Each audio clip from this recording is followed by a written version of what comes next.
اعوذ باللہ من الشیطان الرجیم بسم اللہ الرحمن الرحیم۔ سورہ زمر مکی۔ اس کتاب کا نزول اللہ زبردست اور دانا کی طرف سے ہے۔ اے نبی صلی اللہ علیہ وآلہ وسلم، یہ کتاب ہم نے تمہاری طرف برحق نازل کی ہے، لہٰذا تم اللہ ہی کی بندگی کرو، دین کو اسی کی طرف خالص کرتے ہوئے۔ خبردار، دین خالص اللہ کا حق ہے، رہے وہ لوگ جنہوں نے اس کے سوا دوسرے سرپرست بنا رکھے ہیں۔ ہم تو ان کی اور اپنے اس فعل کی توجیح یہ کرتے ہیں، ہم تو ان کی عبادت صرف اس لیے کرتے ہیں کہ وہ اللہ تک ہماری رسائی کرا دیں۔ اللہ یقیناً ان کے درمیان ان تمام باتوں کا فیصلہ کر دے گا جن میں وہ اختلاف کر رہے ہیں۔ اللہ کسی ایسے شخص کو ہدایت نہیں دیتا جو جھوٹا اور منکر حق ہو۔ اگر اللہ کسی کو بیٹا بنانا چاہتا تو اپنی مخلوق میں سے جس کو چاہتا برگزیدہ کر لیتا۔ پاک ہے وہ اس سے کہ کوئی اس کا بیٹا ہو۔ وہ اللہ ہے اکیلا اور سب پر غالب۔ اس نے آسمانوں اور زمین کو برحق پیدا کیا ہے، وہی ہے دن پر رات اور رات پر دن کو لپیٹتا ہے۔ اسی نے سورج اور چاند کو اس طرح مسخر کر رکھا ہے کہ ہر ایک وقت مقرر تک چلے جا رہے ہیں۔ جان رکھو وہ زبردست ہے اور درگزر کرنے والا ہے۔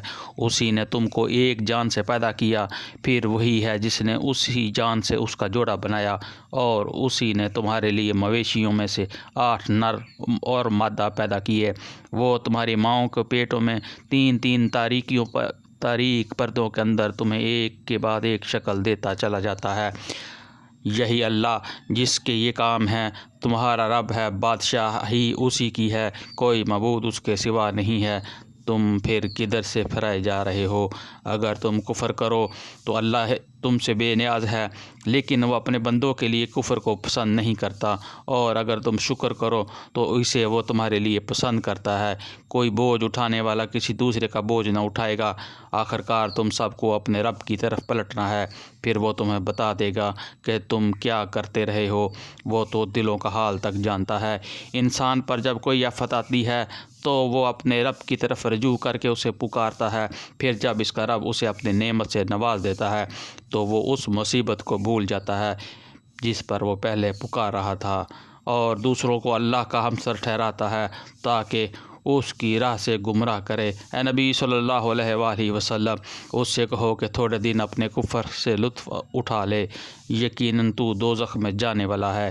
کیا اس شخص کی روش بہتر ہے یا اس شخص کی جو مطیع فرمان ہے، رات کی گھڑیوں میں کھڑا رہتا ہے اور سجدے کرتا ہے، آخرت سے ڈرتا ہے اور اپنے رب کی رحمت سے امید لگاتا ہے؟ ان سے پوچھو، کیا جاننے والے اور نہ جاننے والے دونوں کو بھی یکساں ہو قبول کرتے ہیں؟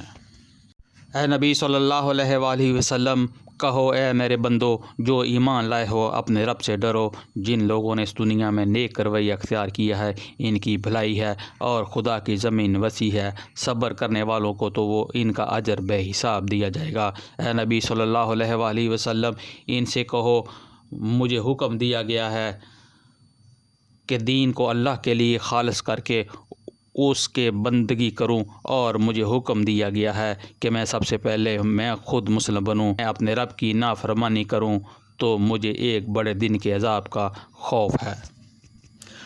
کہہ دو کہ میں تو اپنے دین کو اللہ کے لیے خالص کر کے اسی کی بندگی کروں گا، تم اس کے سوا جس چیز کی بندگی کرنا چاہو کرتے رہو۔ کہو اصل دیوال یہ تو وہی ہیں جنہوں نے قیامت کے روز اپنے آپ کو اور اپنے اہل عیال کو گھاٹے میں ڈال دیا۔ خوب سن رکھو، یہی کھلا دیوالیہ ہے، ان پر آگ کی چھتریاں اوپر سے بچھائی ہوں گی اور نیچے سے بھی۔ یہ وہ انجام ہے اپنے بندوں کو ڈراتا ہے۔ بس اے میرے بندو، میرے غضب سے بچو، برخلاف اس کے جن لوگوں نے طاغوت کی بندگی سے اجتناب کیا اور اللہ کی طرف رجوع کر لیا، ان کے لیے خوشخبری ہے۔ پس اے نبی صلی اللہ علیہ وآلہ وسلم، بشارت دے دو میرے ان بندوں کو جو بات کو غور سے سنتے ہیں اور اس کی بہترین پہلو کی پیروی کرتے ہیں۔ یہ وہ لوگ ہیں جن کو اللہ نے ہدایت بخشی ہے اور یہی دانش مند ہے۔ اے نبی صلی اللہ علیہ وسلم، اس شخص کو کون بچا سکتا ہے جس پر عذاب کا فیصلہ چسپاں ہو چکا ہو؟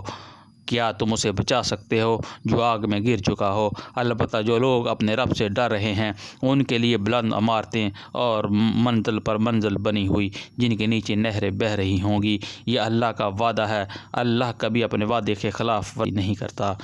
کیا تم نہیں دیکھتے کہ اللہ نے آسمان سے پانی برسایا، پھر اس کو سوتوں اور چشموں اور دریاؤں کی شکل میں زمین کے اندر جاری کیا، پھر اس پانی کے ذریعے وہ طرح طرح کی کھیتیاں نکالتا ہے جن کی قسمیں مختلف ہیں، پھر وہ کھیتیاں پک کر سوکھ جاتی ہیں، پھر تم دیکھتے ہو کہ وہ زرد پڑ گئیں۔